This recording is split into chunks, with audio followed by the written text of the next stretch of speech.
It started Labor Day 1994, and it ended probably in June of 99. So that's 6 years, 5 years. 4.5? 4.5 years. Okay, 4.5 years, and then how many episodes did you do? Almost 200. But it's So I think you have me beat now. No, I don't. I have like 120 episodes. You did 200 over 200 episodes? Yeah. But is that combining with the second show you started, Katrina, Kingsley, where you were in Right. drag? Really? Right. That's amazing. And you also filmed on location at like the El Rey and different places that had events and benefits. Anyone that I had been curious about and had seen in magazines over the years, and I always wanted to go to these events for a reason. Yeah. Now that I was in drag with a camera crew, I had a reason to be there.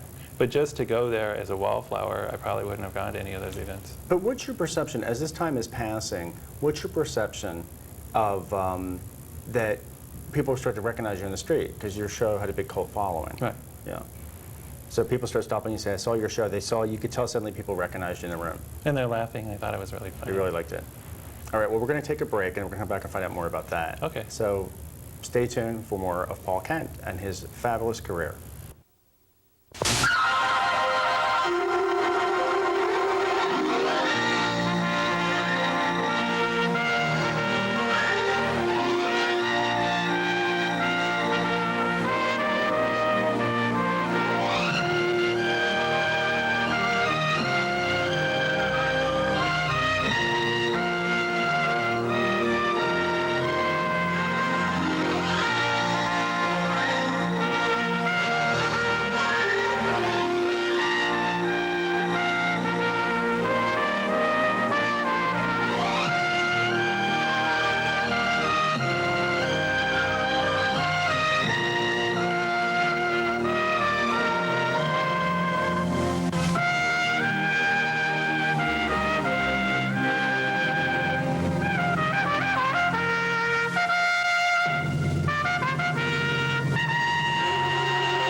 Welcome back. I'm Jerome Cleary, and we're having a great interview with Paul Kent, telling us which point we're at now, where he started his public access show, and he's done over 200 episodes in a 4.5-year period.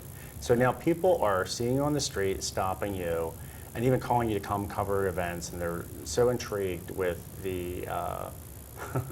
Well, what happens is if they're on an episode and then it airs like on all the different channels, They become famous. They get recognized as well, and they see the power of TV and a viewing audience. Now, I remember the first episode you did, you told me about it, and you called me. I met you at the gym on the Sun Deck at Sports Connection at the time. Now it's 24 Hour Fitness. Right. And you called me and said it's airing, and you interviewed two guys, and they were starting to date, and one was a writer, they're both writers, and just before it aired, they started to get fearful that they had exposed their whole gay lifestyle and dating at this hot tub with you and interviewing, and they felt, I guess, really sensitive or vulnerable, and they were maybe hemming and hawing whether they thought it should air.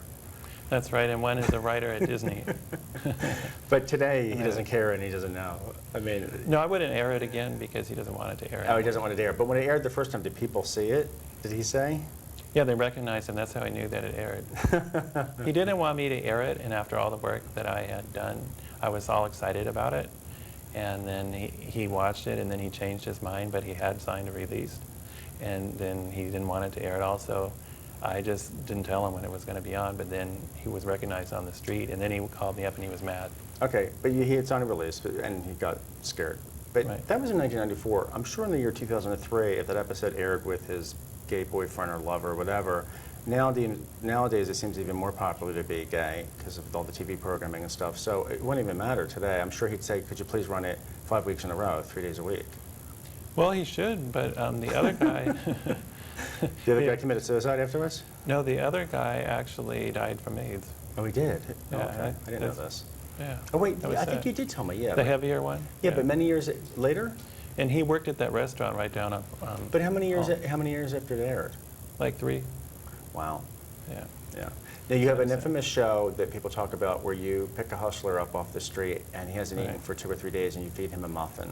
Right. Right. After you promise him that if he comes to your apartment, you interview him on camera, that you'll feed him.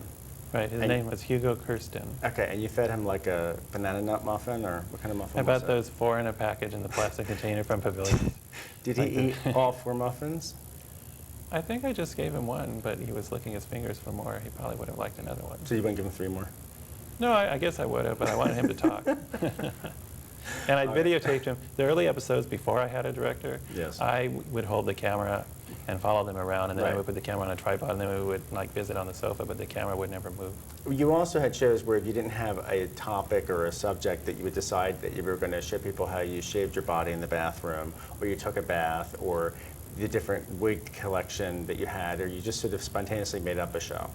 That was actually when he was supposed to come back for the 4th time. He was on 3 times. The Hustler was. Right. Okay. And he didn't show up, so I just did an episode because I had editing time scheduled for later Yes. that night, and I wanted something to take to the studio, so I just decided, well, I'll just talk about my life. Right. And then the show just became about my life. I didn't really try to act, but I enjoyed it. But you covered the Red Dress Party, the benefit. Dress You Party. covered a lot of different benefits. You covered the stuff at El Rey. You went to a lot of different places. You did a benefit that was at, which I saw, at the athletic club, and then you had drank so much that you eventually passed out, and someone else took over interviewing people. Well, that's what The he show said. always went on, right? Right, the show must go on. So then, how did you come up with? How many years into the Paul Kent show did you come up with going in drag and becoming a Katrina Kingsley? Oh, within around the year and a quarter. Year and a quarter, you decided. Because there's an episode the first time I did drag. Oh, okay. So then And you then from decided, there. I'll create this other pseudo character, Katrina Kingsley, and you had left me a message one time and told me that you came up with Katrina and Kingsley for Kingsley Street that's in Los Angeles. Right, it runs into Wilshire Boulevard like around 3500. Right. Now you start doing Katrina Kingsley, so you go out and drag, and do the same sort of show, but this time you were always in drag.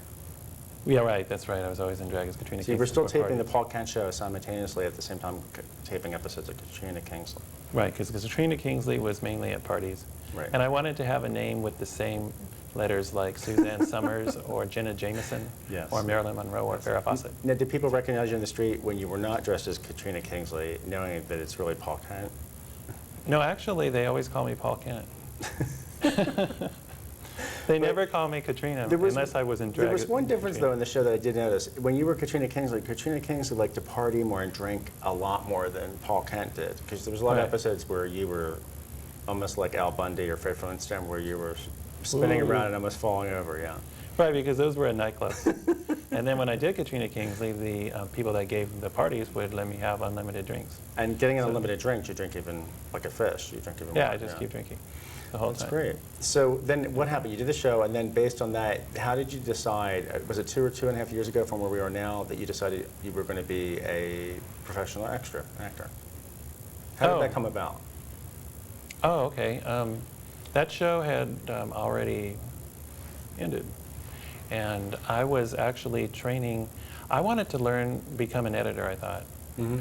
And I wanted to get paid by the Employment Development Department for training, I which they remember do. this. Right. Right. So what happened? Did you take training? I was trying to get training, but they wouldn't send me for editing training unless I had somebody sign that they would hire me when it was done. Oh.